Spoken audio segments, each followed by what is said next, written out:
지난 2010년 한 대학병원에서 인턴으로 일한 최현욱 씨, 휴일과 시간의 수당 등은 받지 못했다며 월 320만 원을 급여로 받았지만 병원을 상대로 소송을 냈습니다. 사람이다 보니까 실수를 하게 되거든요. 잠을 못 자는데 구조적인 문제가. 각종 수당 3,300만 원을 지급하라고 판결했습니다.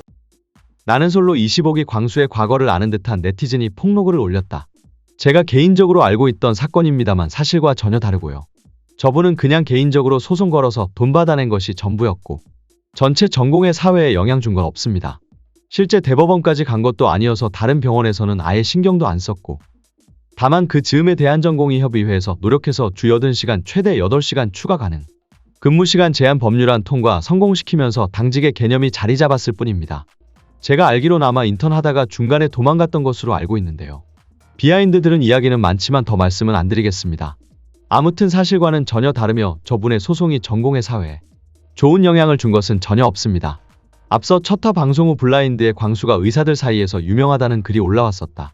광수 이후로 소송이 줄을 이었고 덕분에 모든 병원 전공의의 급여가 상승했다는 내용이었다. 2014년 당시의 뉴스 보도를 보면 광수가 2010년 대학병원에서 인턴으로 일했고 휴일과 시간의 수당을 받지 못해 병원에 소송을 걸었다는 보도가 나왔다. 광수는 2014년 인터뷰에 직접 나왔고 잠을 못 자는데 사람이다 보니까 실수를 하게 되거든요. 구조적인 문제가 고쳐져야 된다고 생각한다고 말했다. 1심 법원은 광수에게 3,300만 원을 지급하라고 판결했고 2심도 유지되었다고 나왔다. 뉴스 상단의 제목에도 전공의 수당줄 소송 전망이라고 적혀 있었다.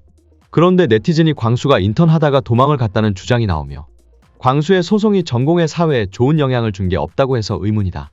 한편 광수는 과거 인스타에 올린 사진들이 도찰이 아니라며 법적 책임을 언급했다. 광수는 한 유튜브 채널에 직접 댓글을 달았고 자신의 인스타에 박제했다. 님은 저에게 도찰이라고 단정하고 말씀하셨습니다. 도찰이라는 증거 없이 저의 명예를 훼손하여 손해를 끼치고 있습니다. 반성과 사죄를 할 마지막 기회를 드리겠습니다. 동의가 필요한 사진은 모두 사전 혹은 사후 동의를 거쳤다고 가정하고 다시 영상을 올리시기 바랍니다. 물론 동의를 받을 필요조차 없는 사진도 있으므로 해명할 가치도 없습니다. 싫으시면 도찰이라는 증거를 제시하십시오. 아니면 모 채널처럼 채널을 삭제하십시오. 저를 도찰 범죄자처럼 설명하신 것에 대한 석고대죄가 없다면 법적 책임을 물을 예정입니다.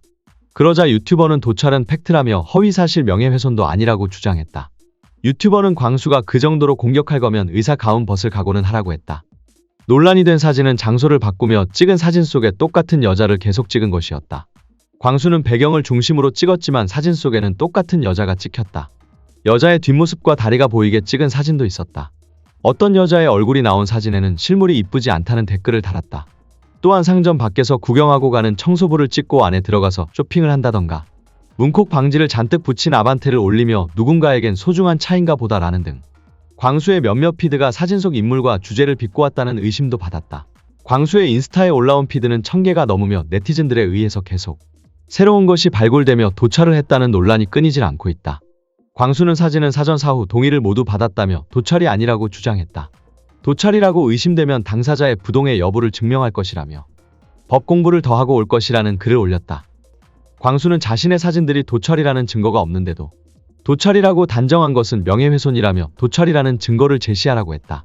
한편 25기 여자 출연자 영숙, 순자, 현숙은 등산을 갔다. 셋은 도봉산을 다녀온 뒤 해물파전과 두부김치를 먹었다. 영수와 상철은 광수의 사진 전시회를 다녀왔고 장소는 더 현대 서울이었다. 영수는 최근에 광수를 또 만났고 1대1 데이트라며 사진을 올렸다. 한편 24기 순자는 23기 변호사 영호와 형커가 아닌 걸로 보인다. 24순자는 24명호에게 받은 초콜릿 선물과 같이 찍은 사진을 올렸었다. 영자가 형커냐고 묻고 현숙도 논란 댓글을 달아서 형커로 의심됐다. 그런데 순자는 최근 소개팅을 받겠다며 키 178cm 이상, 안정적 직장, 찐따 아님 이란 조건을 달며 외롭다는 내용과 벚꽃놀이 같이 갈 남자가 없다는 스토리를 올리며 24명호와 형커가 아닌 티를 냈는데 최근에는 24명호와 23기 순자, 24기 현숙과 넷이서 만난 사진을 올렸다.